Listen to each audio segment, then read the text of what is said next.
the #1 Costa Rica real estate and investment podcast, bringing you experts from all over Costa Rica.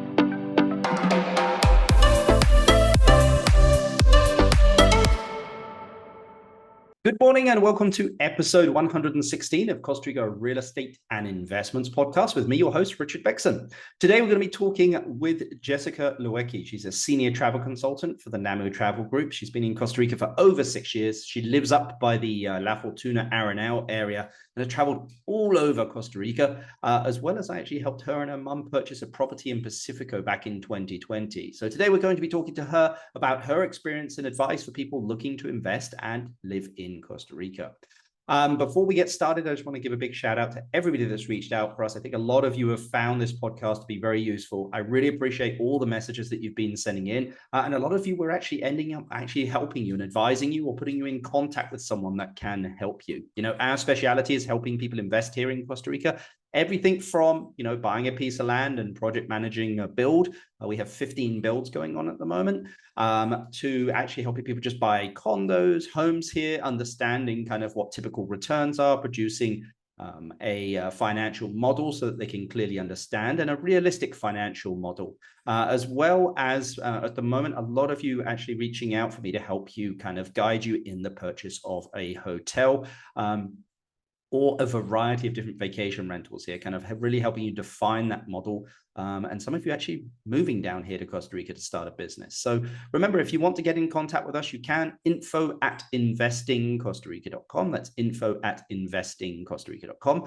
Today is also an actual special day. Today, I actually close on Villa Buena Onda, property that we built in 2006. It's a 10,000 square foot, 8-bedroom home. So today we're closing on that. I'm very excited about that, but I'm still going to end up running it for the next 5 months anyway, just because the current buyers would like that. And of course, I have I have an affinity to all the people that work there, and also kind of, I suppose, the legacy that's there. But anyway, remember, if you want to contact us, you can info@investingcostarica.com. But let's get straight into the podcast.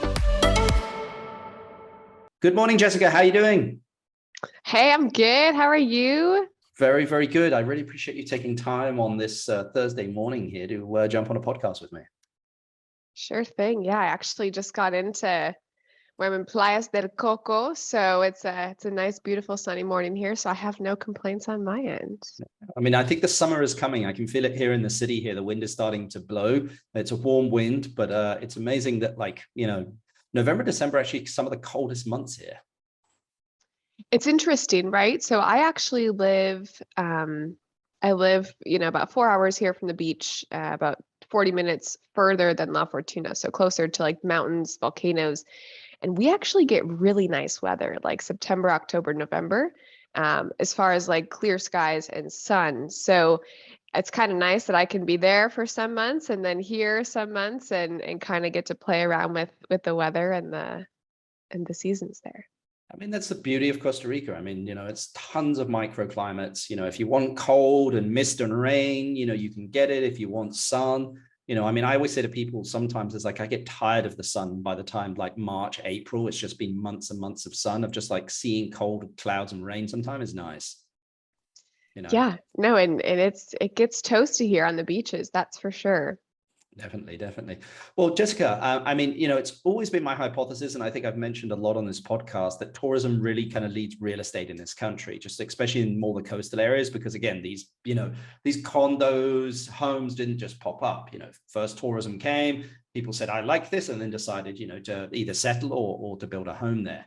I mean, with that being said, kind of on your end, because you're kind of more on the luxury travel end, are you seeing a slowdown in tourism demand?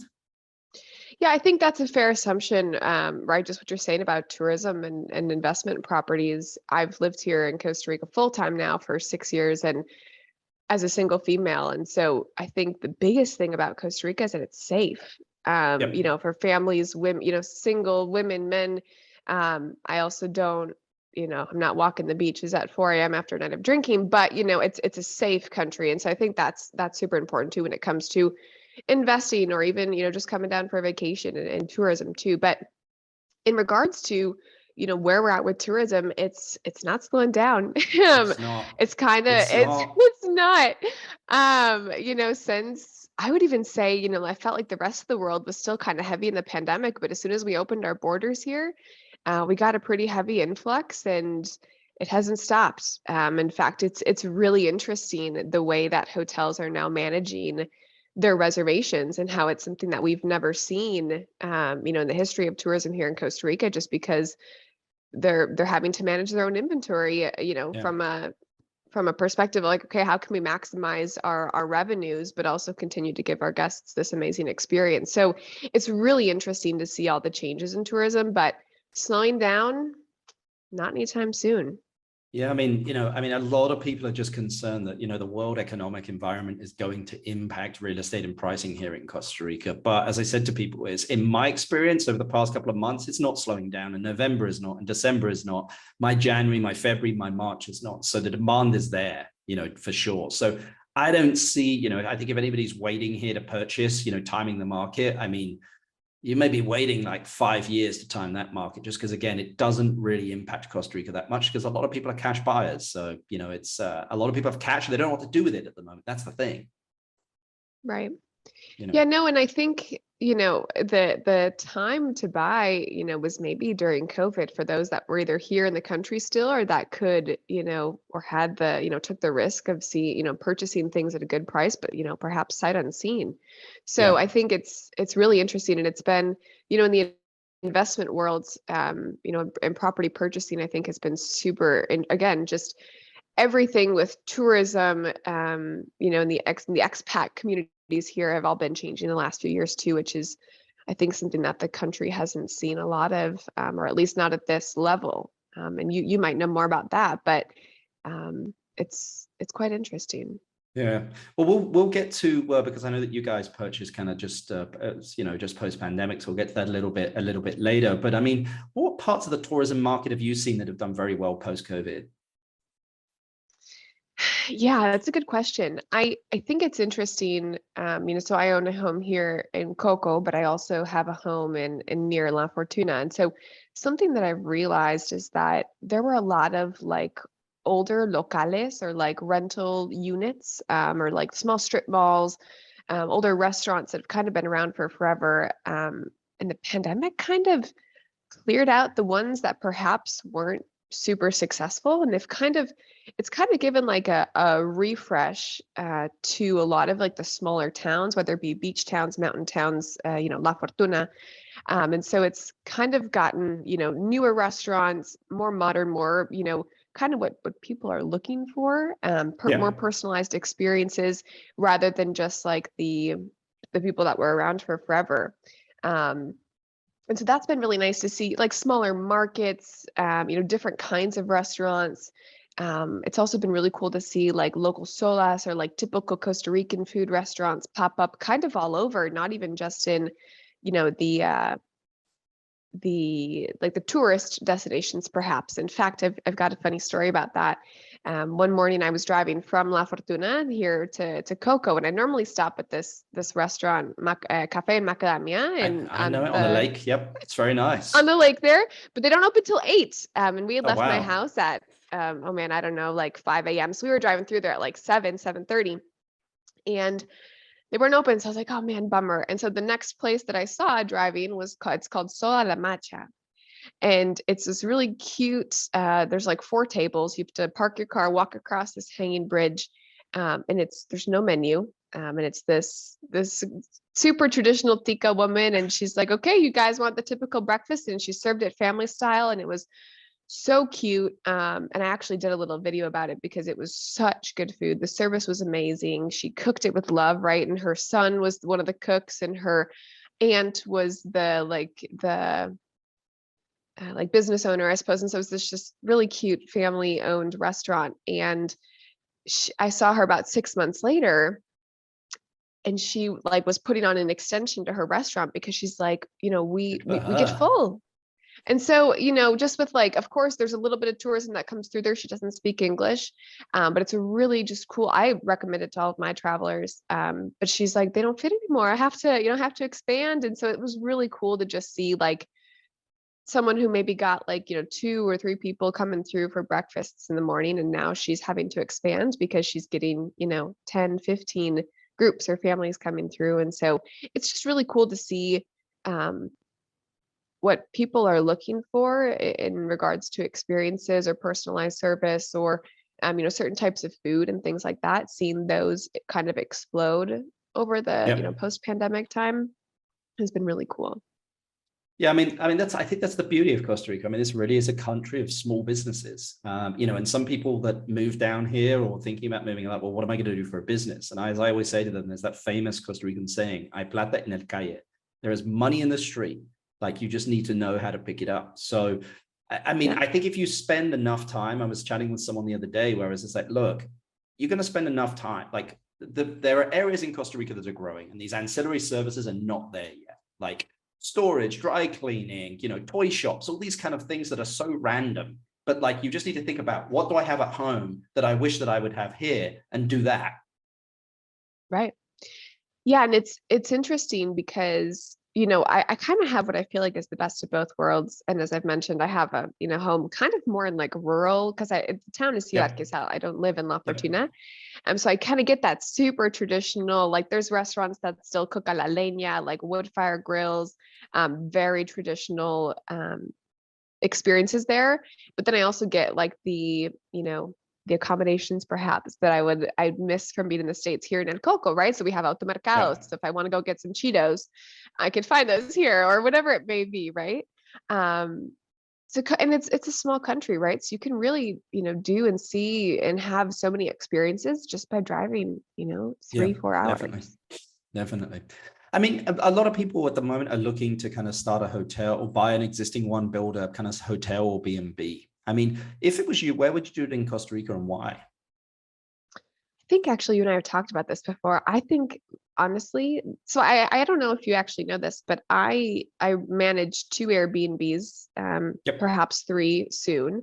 One is in El Burrito, which is just right outside of La Fortuna. It's about like a 7 to 8 minute drive from downtown Fortuna.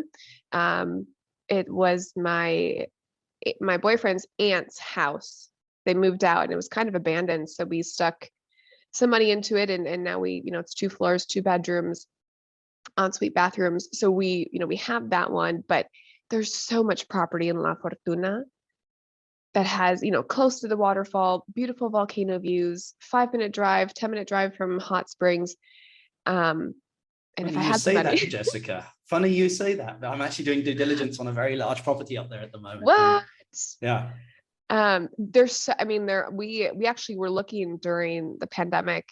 We spent a few weeks looking at different properties and talking to a few owners, because there's so much beautiful property up there. And I do honestly feel like I love Fortuna. I'm super biased because I've lived here for, 5 or 6 years, but it's missing that like Luxury more vacation luxury rentals? or boutique, right? So something unique and different that makes you feel like you are in the heart of the rainforest. And a jaguar or a puma can come by at any time. And so I that's what I do. And it's something that I'm looking into. So well, we can't give it away to everyone that's listening here, Jessica. I'll have to edit this part out because it's I'm looking at 5 hectares at the moment, so we've got the team working on that. So still a long way to go yet. These things, of course, especially on larger bits of land and everything, it's got a river on it, and we might need to build a bridge. And anyway, that comes with complications. But anyway, I think. Yeah, I mean, I think in Namu, the travel company, 70% of clients actually end up going to Aranao anyway. So I mean, the demand is there. Its ADR, its average daily rate is just as good as a lot of beach locations. So there's a lot of potential there. And honestly, you go on Airbnb, I charge super, I have a really good rate for my for the house that I rent out there. And I'm, almost a 10-minute drive from town. And so if you have, what's nice about Fortuna too is you have like the downtown, and then you have that smaller town just right up the road, which has like a super Christian, and it's got a few restaurants where like La Cava Pizza is. And so, you can, and there's so much property. So you're always going to be within, 5 to 10-minute drive from town. And so it's convenient.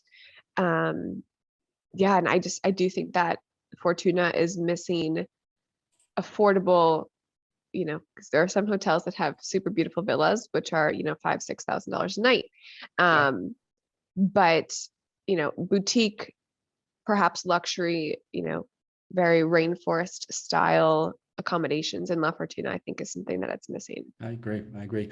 Well, I mean, I know you've got a lot of experience with vacation rentals, both running them and also selling them as well. I mean, what are the amenities and services that you would advise, vacation rental owners to think about, or, vacation rental owners to push their property management companies to think about? Yeah, I would say that vacation rentals are kind of their own, apart from, from hotels. You'd think that they're quite similar, but they're not. I think that's something important to note. And I think it depends on how large their vacation rentals are that you're talking about, or honestly, what people are looking for. But I think that location if you're going to be on a beach town, the location to the beach is important. And if you're not within walking distance, like having a shuttle, for me, it's a lot easier of a sale to say, like, hey, you're not going to be right on the beach, but you have a shuttle included. You just let their concierge know whenever you're ready to head out to the beach, and they'll take you. Because people would prefer to have perhaps less nice accommodation, but closer to the beach. So if you have a nice accommodation and you are further back from the beach, then just having that, shuttle service or something like that. And then I would say, like, if you're going to do like a mountainous, volcano, hot spring type of accommodation or investment, maybe you include like just having like that added value. So maybe you get like 20% off the local hot spring entrance, or, you give, that you're located towards, or close to the accommodation or the experiences that people are looking for. So, are you investing in a beach town where some of the local tours are, an hour and a half drive away? Or, are you investing in a property near La Fortuna, but the nearest hot springs are, 30 or 40 minutes? Because it's important to realize like what people are going to these areas for and what they're looking to experience. So just knowing your customer too. I agree. So let's just change gears a little bit. I mean, you and your mum bought a condo in 2020 in Pacifico, and I have to tell the audience, of course, that I helped you guys buy that. Again, just because it was such a great story, and I remember telling your mum, do not buy the first thing that we see, because we went and looked at a bunch of different stuff. But maybe you could get, your mum ended up buying the first thing we saw, but it was the best. It was the best thing, really. And I mean, amazing price, great location. And I think you and your mum are very happy. But I mean, can you give like, some of the listeners advice when purchasing a property in Costa Rica, and what would you say to them? Yeah. So it's the story of my purchase at the condo here it still makes me laugh, because I'd reached out to you and my mom first was like, I think I'm going to retire and I might be interested in purchasing a property down there. And I'd let you know that she was coming, and you're like, yeah, for sure. I'll, hang out with you guys for a day. We can go look at a few different beach towns and locations and, properties for sale, just to get an idea of what's available. And, we left with you in the morning, and you're like, Sharon, I really don't think it's, I can't advise you to buy anything because, you haven't really spent a ton of time down here, except for visiting, your daughter at work and where she's living. So I think the best idea is just to get an idea of, what the different beach towns are, what they have to offer, where you could picture yourself, potentially living. And my mom took none of that advice. We're still super happy, hey, but it's worked out really well for you guys. It has, but honestly, like what your advice is what I tell most people, because unfortunately, I've heard a lot of other stories of people coming, buying, and then realizing, the property I bought doesn't have water access, right? Or, hey, where I purchased, they said that there was going to be this huge hotel going up down the street, and now that's not happening. I thought that was going to, add value to my property. Or, so all of these things, right? So just being very sure about where you're looking, what you want to use that property for. Like, is it solely an investment? You want to come down once a year? Or like my mom, are you looking to snowboard and move down, come here for like 6 months and then maybe rent it out the rest of the time? And so my recommendations would be, know where you're buying. Don't come and buy something your first time here in Costa Rica, even if you believe in your heart of hearts that this is exactly where you want to spend your retirement and the rest of your life, it's really great. And I perhaps am biased in saying that, but so many people do it. And then this blessing turns into, a curse when it's not exactly what they'd imagined. So just doing your research. And we've got plenty of contacts, to help people do that. But also realtors are a dime a dozen here.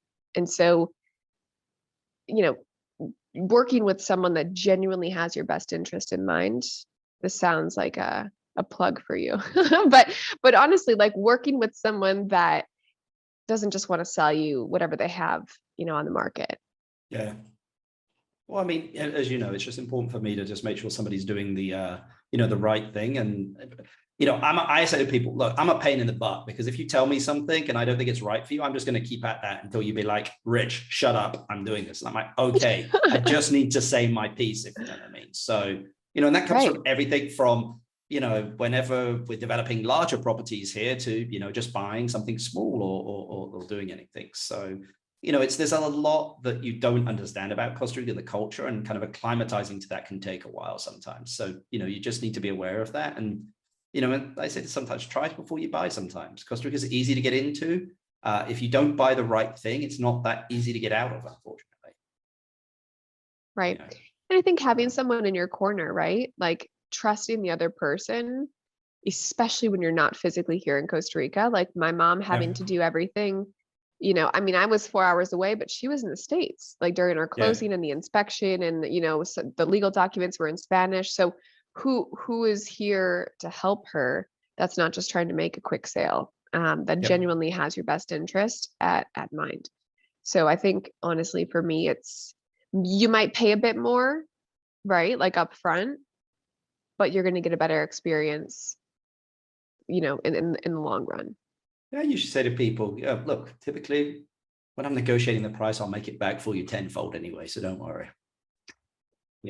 Right. But I mean, what advice would you, when it comes to living in Costa Rica, maybe you've covered some of this. I mean, what advice would you give to someone beyond, rent before you buy? I mean, what other stuff, what challenges do you think that they may come across when living here? Things that, that were just like, wow, I didn't realize that.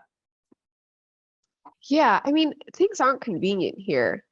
We have a dicho or a saying here that everything that's difficult, everything that should be easy is difficult. Yep. It is true. Sometimes you think something it should just, happen super quick, or, your internet goes out and the guy from Tigo says he'll be over in 2 hours, and you call him, at 5 o'clock that night and he's still not there. And tomorrow. So just, and it's just kind of the culture here, right? Is, and there are definitely professionals that are quite different, but I'd say as the majority, like, there's not a lot of necessity to correr, like to do things quickly. And as far as like convenience goes, right? Like I can't just order an Amazon package and have it show up on my door tomorrow. That takes some getting used to, planning ahead if I, need to send something to my house in the States. And then when I go to just being a little bit more organized. But I'd say the hardest thing that I find for people is that the convenience isn't there. And that does take some getting used to. If you want to, like even just some of the stores, right? Like Lowe's or TJ Maxx and some of those things, even for decorating or just things that we get so accustomed to in the States, and just having those conveniences and being able to, go and have a million options at the, at the tip of our fingers. It doesn't quite exist here. And things, sorry to cut you off, but No. I'd say, and things are not cheap here in Costa Rica. People think like, oh, Costa Rica, super cheap. It's not, right? So I think that takes some getting used to too. Some services might be a little bit less expensive. And this country is great, but as a whole, things aren't dirt cheap either, perhaps like some other Central American countries. Yeah. No, I was having a discussion with a guy that lives in Guatemala. He's Costa Rican, but lives in Guatemala and travels throughout, and he was just like, look, Costa Rica is the most expensive country, but it's the most secure country as well. Like from a security point of view, like I feel safer here than I do in the UK.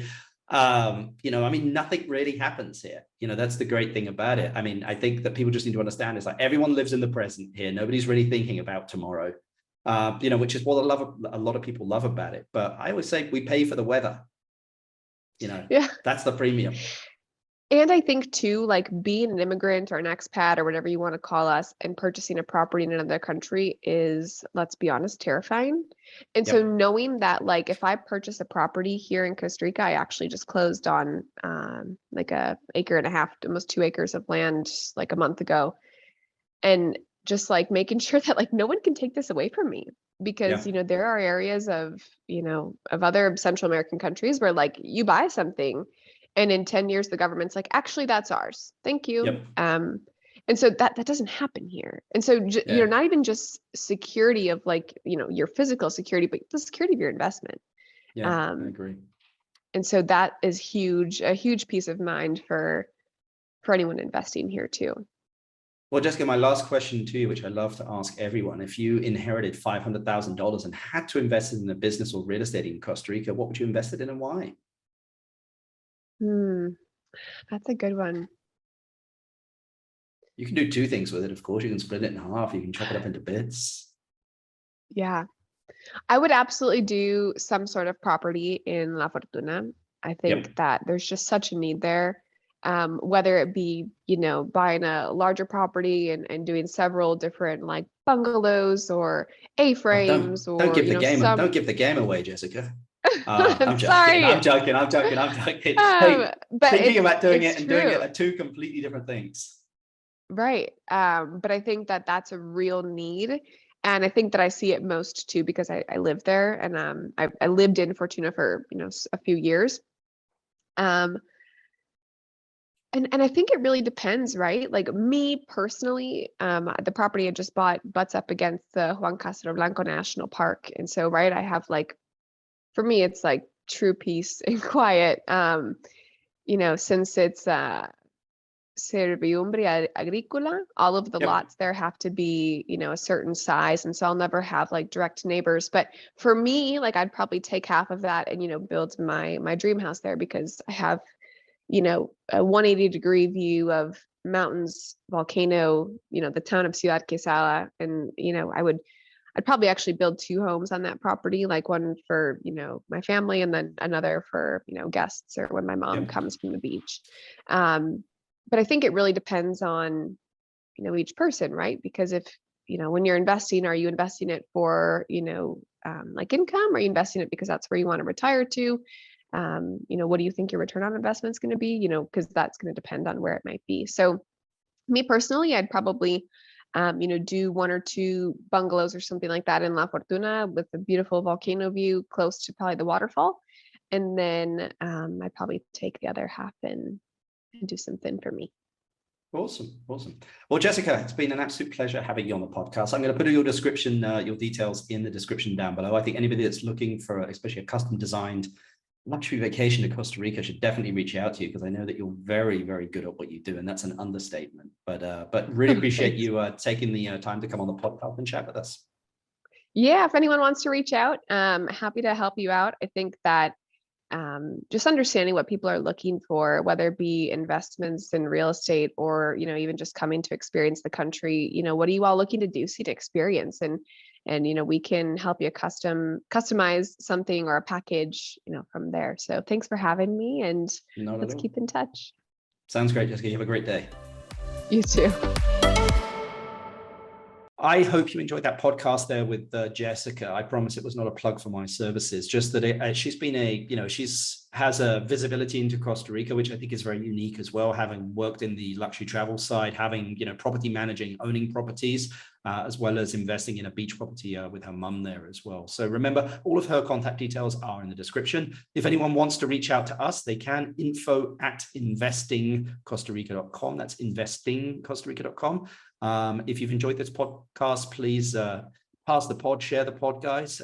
Give us a 5-star review, write some comments. We always love to read them. Until the next podcast, guys, we'll speak to you soon. Bye. The #1 Costa Rica real estate and investment podcast, bringing you experts from all over Costa Rica.